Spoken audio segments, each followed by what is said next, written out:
سے کسی نے کہا تھا کہ آپ کے بڑی دشمنی ہے، کوئی محافظ رکھ لیں. آپ فرمانے لگے موت خود بہت بڑی محافظ ہے، وقت سے پہلے آتی ہی نہیں. بڑی محافظ ہے، وقت سے پہلے. علامہ نورانی رحمۃ اللہ تعالی علیہ کراچی جیسے شہر میں رہا کرتے تھے جہاں گام گام پہ خطرہ تھا. لوگوں نے کہا حضرت اتنے بڑے لیڈر ہو، آپ کی جماعت کی 62 سیٹیں ہوئی قومی اسمبلی میں، ایک ایسا وقت بھی آیا تو کوئی ایک آدمی بندوق والا. آپ فرمانے لگے مجھے ضرورت ہی نہیں، اس لیے کہ جس خدا رسول کے لیے میں نکلا ہوں وہ خود ہی حفاظت کرنے والے ہیں، ضرورت نہیں ان چیزوں کی. تو بھائی حضرت ابراہیم ٹکرائے اور آپ کا انداز کیا ہے؟ جا کے کہا کہ تو نہیں، خدا وہ ہے جو زندہ کرتا. اور اس نے ایک بیوقوفوں جیسی دلیل دی.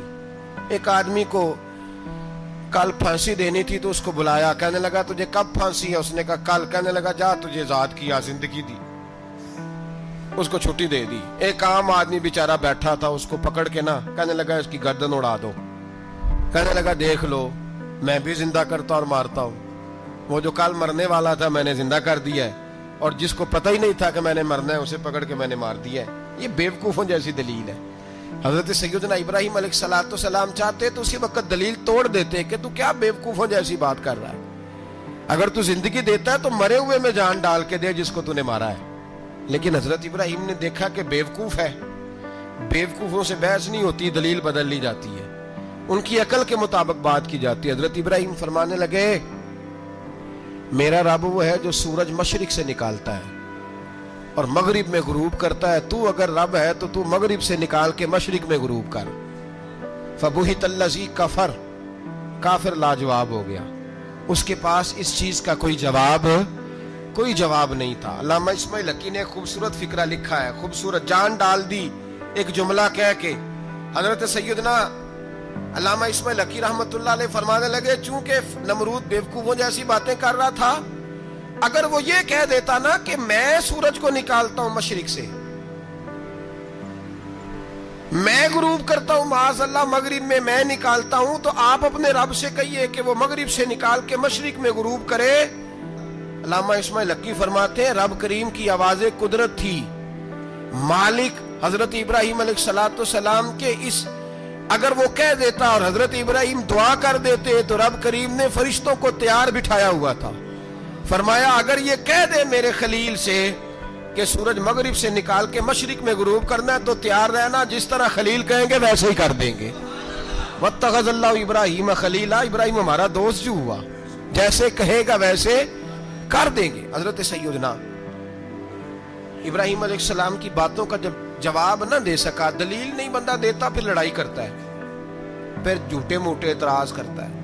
دلیل ختم ہوتی ہے تو لوگ ذاتیات پہ اترتے ہیں، کہتے ہیں یہ کھانستا صحیح نہیں، دیکھتا صحیح نہیں. دلیل ختم، اب ذاتیات پہ اترے، کہنے لگے مجھے پتہ چلا ہے کہ یہ فلانی جگہ گیا تھا تو وہاں جا کے اس نے اس طرح کیا ہے. پھر لوگ ذاتیات پہ اترتے ہیں، جب دلیل کا جواب دلیل سے نہیں دے پاتے پھر ذاتیات پر اتر کر حملے کرتے ہیں. حضرت ابراہیم کے دلائل کا جواب نمرود نہ دے سکا تو کہنے لگا کہ اس کو آگ میں ڈال دو.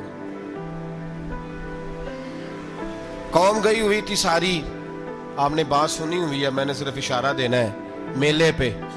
تو حضرت سیدنا ابراہیم علیہ السلام نے سارے بت توڑ دیے، کلاڑا بڑے بت کی گردن پہ رکھا.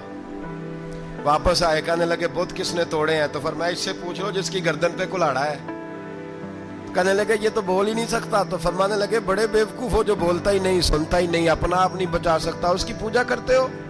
کہنے لگے پکڑو، دلیلیں ختم ہو گئی، اس کو آگ میں ڈالو. بہت بڑی حویلی 45 فٹ مربع پہ مشتمل ایک حویلی بنائی گئی اور 45 فٹ اونچی. مختلف روایات، علامہ اسماعیل حقی کہتے ہیں کہ 3 مہینے تک نمرود نے کہا کہ اس کے اندر لکڑیاں ڈالو. لوگ پوچھنے لگے کتنی دنیا جلانی ہے؟ کہنے لگا بندہ تو ایک جلانا ہے، پر بندہ بڑا تگڑا ہے، ایک بندہ. 3 مہینے لکڑیاں ڈالی گئیں. اور لوگوں کی جو تہمات ہوتی ہیں نا وہ بڑی عجیب ہوتی ہیں. تہمات میں نے بڑی تفصیل سے رمضان المبارک میں گفتگو کی تھی. بدشگونی، تہمات لوگ لیتے ہیں. اس وقت بھی لوگ تہمات کا شکار ہو گئے، عقیدہ بگڑ جاتا ہے تو وہ عجیب و غریب باتیں کرنے لگتا ہے.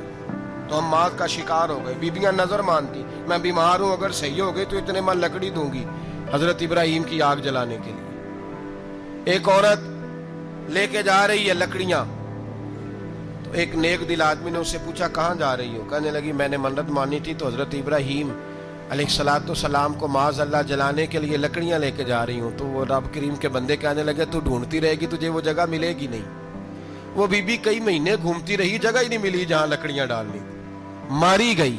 تو حمات کا شکار ہوئے بہت سارے لوگ. تو حمات کا بھائی, تو حمات دین کے اندر منع ہے. تو حمات دین میں کوئی نظر ماننا, کوئی کسی بزرگ کے مزار پہ جا کے سالے ثواب کے لیے کوئی چیز ماننا, یہ تو درست ہوا. لیکن غیر شرعی نظریں مان لینا کہ میں آگ کے گرد چکر لگاؤں گا, میں جناب وہاں جا کے یہ والا تماشا کروں گا, میں دھاگا باندھوں گا, میں رسا کاٹوں گا, میں وہاں گندے ہو سے پانی پیوں گا, ان کی شریعت اجازت, یہ توہمات ہیں, بدشگونی ہے. دین میں ان کی کوئی گنجائش. آپ نظر ماننے سے پہلے بھی کسی عالم سے رابطہ کریں کہ میں منت مانگنے لگا ہوں تو کیسے ماننی چاہیے, اس کا طریقہ پوچھیں. ایسے ہی غلط چیز کی منت تھوڑی مان لی جائے گی. بہرحال آمدام برسرے مطلب حضرت ابراہیم کے لیے آگ جلائی گئی. 45 فٹ اونچی آگ ہے, پرندہ بھی اوپر سے گزرتا ہے تو نیچے گر جاتا ہے جل کے. اتنے دن لگا کے آگ جلائی گئی. اب حضرت ابراہیم کو جلایا جانے لگا ہے. یہاں تو موجیں ہے نا, جو کسی ادارے کا سربراہ ہے اس کے لیے موج ہے, کسی جگہ آفیسر بن گیا تو موج ہے, پیر صاحب کے لیے موج ہے, علامہ صاحب کے لیے موج ہے, خطیب صاحب کے لیے موج ہے. جلنا کس کو پڑتا ہے؟ وہ حال ہی کوئی نہیں رہا اللہ ماشاءاللہ. وہ لوگ گزر گئے جو تکلیفیں سہ کے کام کرتے تھے, گزر گیا زمانہ. حضرت سیدنا ابراہیم علیہ السلام کو جلایا جانے لگا ہے. تو اب اتنی بڑی آگ ہے تو ڈالیں کیسے؟ شیطان نے تجویز دی کہ منجنیق بناؤ. منجنیق, بڑے بڑے بانس باندھ کے ان کے نیچے رسا باندھو. وہ جس طرح جھولنے کے لیے جھولا بنایا جاتا ہے, اس طرح ایک منجنیق پرانے زمانے میں اس میں پتھر رکھ کے پھینکے جاتے تھے دشمنوں پہ. وہ منجنیق بنائی گئی کہ دور سے حضرت ابراہیم کو پھینکیں گے. ہاتھ حضرت ابراہیم کے باندھ دیے, پاؤں مبارک باندھ دیے, پوری زمین پہ ایک نام لینے والا خدا کا. اور اس کو آج رسیوں میں جکڑا ہوا ہے. جب پھینکا جانے لگا نا آگ میں, حوریں رونے لگی, فرشتے تڑپنے لگے, اے اللہ یہ کیا ہونے لگا ہے؟ ایک تیرا خلیل اور وہ بھی آگ میں. فرمایا جاؤ جا کے اس سے کہو اگر تمہاری مدد لیتا ہے تو اسے بچاؤ. ہوا کا فرشتہ آیا, کہا ابراہیم اگر تو کہے. او بھائی, ان چیزوں کو کہانی سمجھ کے نہ سنا کریں, یہ داستان نہیں, یہ وہ طریقے ہیں جو ہمارے رسول نے ہمیں اپنانے کا حکم ارشاد فرمایا ہے. جو عقیدے, یہ وہ نظریات ہیں جو ہمیں اوڑھنے کو کہا گیا. اپنے رب کریم کی رضا پہ راضی رہنے کے یہ وہ خوبصورت مواقع ہیں صوفیاء نے جن کو بنا کر سمجھا کر ہم تک پہنچایا ہے. یہ ہے اہل طریقت کی باتیں. وہ کہتے ہیں یار جس حال میں رکھے راضی رہنا ہے. حضرت ابراہیم علیہ الصلوۃ والسلام کو پھینکا جا رہا ہے, فرشتہ آیا, اے اللہ کے خلیل اگر حکم دو تو اتنی ہوا چلاؤں کہ نمرودی جل جائیں سارے, آگ ان پہ پھینک دی جائے. آپ نے فرمایا تو جا, تجھ سے مجھے کوئی کام نہیں. تھوڑی دیر کے بعد پانی کا فرشتہ آیا, کہا حضور اتنی بارش برساؤں گا کہ آگ بجھ جائے گی. فرمایا تو جا, تجھ سے کوئی کام نہیں. اب جب منجنیق میں رکھ دیے گئے, آگ میں جانے کا لمحہ ہے, تیاری ہے, حضرت جبریل امین حاضر خدمت ہوئے. کہا ابراہیم کوئی حاجت؟ فرمایا تجھ سے کوئی نہیں. کہا چلو مجھ سے نہیں تو رب کریم سے ہی بات کر لو, مجھے پتا ہے میں چھوٹا ہوں, آپ مجھ سے مدد کیوں لوگے, رب کریم سے ہی بات کر لیں.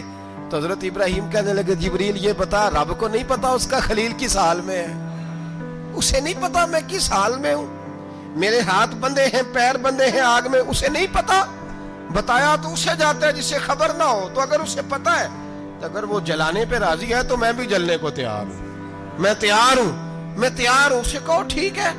حضرت سیدنا ابراہیم علیہ السلام کو منجنیق میں ڈال کے جو پھینکا آگ میں, یا نار کونی بردم و سلاما علی ابراہیم, اللہ نے فرمایا اے آگ میرے ابراہیم پہ ٹھنڈی بھی ہو جا اور سلامتی والی بھی ہو جا. حضرت ابراہیم کو 2 فرشتوں نے بٹھا دیا زمین پہ. پھول کھلے ہیں, کونپلیں مہک رہی ہیں, کلیاں خوشبو دے رہی ہیں. حضرت ابراہیم نے سر سجدے میں رکھ دیا, سبحان اللہ والحمد للہ ولا الہ الا اللہ واللہ اکبر. حضرت ابراہیم اللہ کی تسبیح پڑھنے لگے, رب کریم کا شکر بجا لانے لگے. نکلے وہاں سے, کچھ دن گزر گئے, نکلے, حکم ہو گیا ابراہیم علاقہ چھوڑ دو. حضرت ابراہیم علیہ السلام وہاں سے نکل کے مصر آئے, چچا کے پاس ٹھہرے. انہوں نے اپنی بیٹی جناب سارہ کا نکاح کر دیا. کچھ آگے بڑھے تو ایک ظالم بادشاہ سے ٹکرائے. اس نے ایک شہزادی, ایک بادشاہ کی بیٹی قید کی ہوئی تھی, جناب ہاجرہ نام تھا. ان کو قید سے چھڑا کے ساتھ لائے. حضرت لوط علیہ السلام بھی ساتھ. یہ 4 لوگوں کا قافلہ چلا, فلسطین میں جا کے پڑاؤ ڈالا, گھر بار چھوڑا, تبلیغ شروع ہوئی. حضرت ابراہیم کے گھر میں 2 خواتین ہیں, ایک آپ کی بیوی ہیں, ایک حضرت ہاجرہ ہے. اولاد کوئی نہیں, بڑا میوہ ہے میٹھا, گھر وہی آباد ہوتا ہے.